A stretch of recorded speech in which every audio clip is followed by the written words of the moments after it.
কোরআনের মাহফিল, কোরআনের মাদ্রাসা মসজিদ, কোরআনের আলেম হাফেজদেরকে দেখলে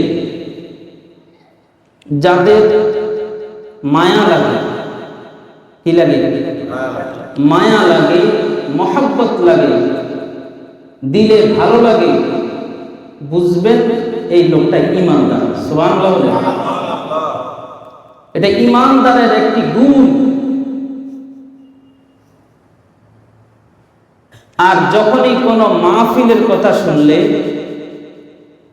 কোনো মাদ্রাসার কথা শুনলে, উলামায়ে কেরামের কথা শুনলে, হাফেজে কোরআনের কথা শুনলে বিরক্ত ভাব আসে,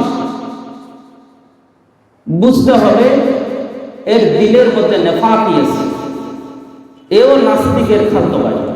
কথা ঠিক না?